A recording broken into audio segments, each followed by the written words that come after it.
Fala galera, beleza? Eu sou o Douglas e junto com meu amigo Lucas, hoje estaremos produzindo esse primeiro vídeo do canal do projeto da Residência Pedagógica aqui no Colégio Mário Campos.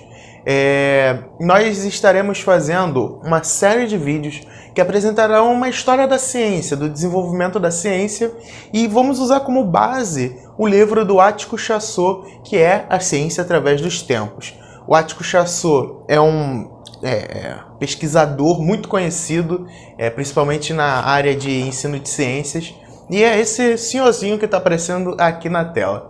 Beleza? Então, segura aí que lá vem história e vamos lá. Fala galera, tudo bom com vocês? Eu sou o Lucas Farias. Bom, antes de falarmos sobre a história da ciência, primeiro precisamos falar sobre a história do ser humano. Os historiadores datam que os primeiros seres humanos surgiram há cerca de 1 milhão de anos atrás, na Era Glacial, que foi um período onde a Terra se encontrava coberta por gelo, como podemos ver no filme da Era do Gelo. Nessa época, os homens eram bem primitivos e usavam apenas pequenas ferramentas de pedra. No período seguinte, nós temos os tempos líticos, que é onde nós temos os dados científicos mais concretos, como por exemplo fósseis da fauna, da flora e também antigas ferramentas de pedra. E o Engels, ele fez uma construção muito boa que nos mostra como se deu essa mudança do início de sociedade.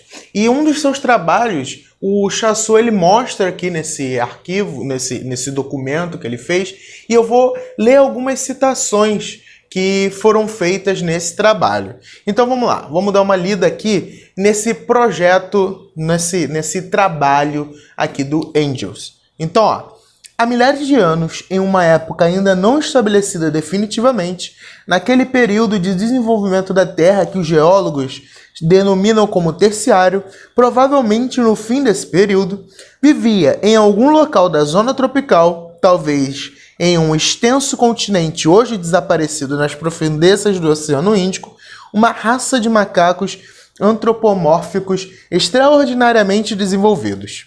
Darwin nos dá uma descrição aproximada desses nossos antepassados. Estavam totalmente cobertos de pelos, tinham barba, orelhas pontiagudas, viviam em árvores e formavam manadas. É de supor, como consequência direta de sua maneira de vida, que as mãos ao trepar tinham que desempenhar função distinta da dos pés. Assim, esses macacos foram se acostumando a prescindir delas para caminhar no solo e começaram a adotar mais e mais uma posição ereta. Foi o passo decisivo para a transição do macaco para o homem. Seguramente, haviam de passar milhares de anos, que na história da Terra tem menos importância que um segundo de vida de um homem, antes que, na sociedade humana, surgisse aquela manada de macacos que trepavam em árvores. E o que voltamos a encontrar como sinal distintivo entre a manada de macacos e a sociedade humana, outra vez, o trabalho. A manada de macacos se contentava em devorar os alimentos que determinavam as condições geográficas ou a resistência das manadas vizinhas. Translandava-se de um lugar para outro e tratava lutas para conquistar novas zonas de alimentação. Porém, era incapaz de extrair dessas zonas mais do que a natureza lhe oferecia. E com o passar do tempo, foi se desenvolvendo o que a gente chama de tecnologia. E hoje você pode achar que tecnologia é um celular, internet ou computador que você está usando, qualquer outra coisa, televisão, mas tecnologia não é só isso. Tecnologia é qualquer mudança, qualquer desenvolvimento que a gente use, principalmente para desempenhar novas tarefas. Então, foi se transformando, tendo uma evolução da tecnologia naqueles tempos. Então começou com um pedaço de madeira, um pedaço de osso, que eles eram usados tanto para defesa quanto para ataque, né? Era usado como arma, ou então para você pegar frutos, alguma coisa. E isso foi se desenvolvendo. Então começaram a quebrar pedras, raspar pedras, lixar pedras, e aí começaram a ter o que a gente, né, tem como um percussor do martelo, ou então quando você afilava as pedras, você tinha uma espécie de estaca, uma espécie de faca.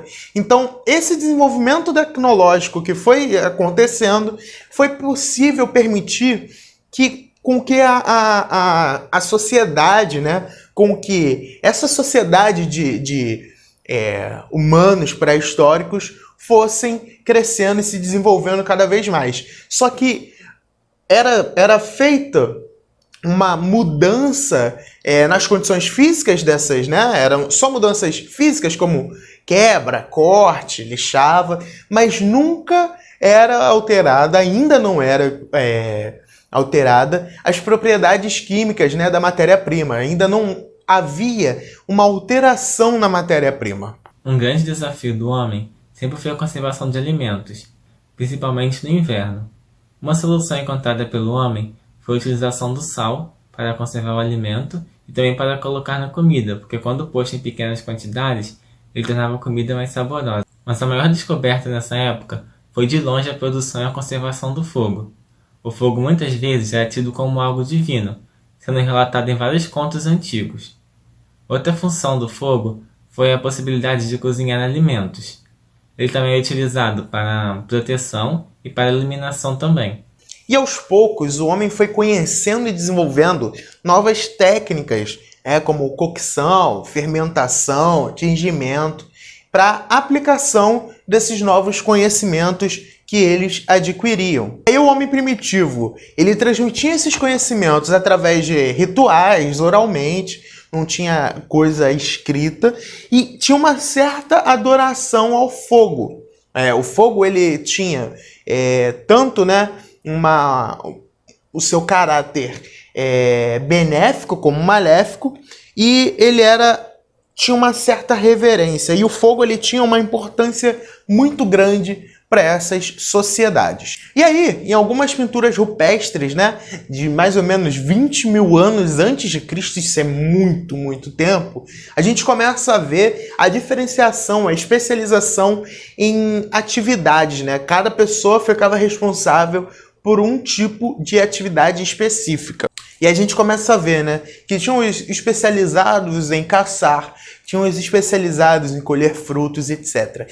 E toda essa galera que era responsável, né, os pintores, por fazer essas pinturas rupestres, eles tinham, a gente começa a observar uma presença muito forte de corantes, né, muito característicos para cada tipo de pintura.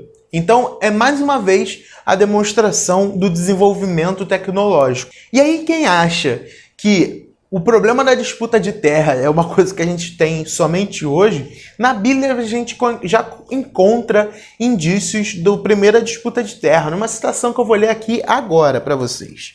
Mas também Lote, que estava com Abrão, tinha rebanhos de ovelhas e manadas e tendas.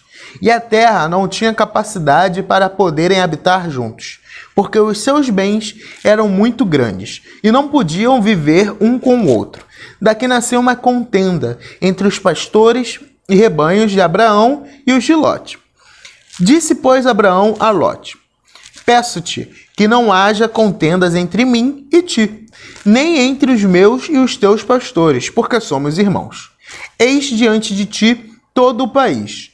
Rogo que te apartes de mim. Se fores para a esquerda, eu tornarei para a direita. E se escolheres a direita, eu irei para a esquerda. O homem passou então a ter uma conexão muito mais profunda com a terra, porque ele passou a ser agricultor e também a cuidar de animais.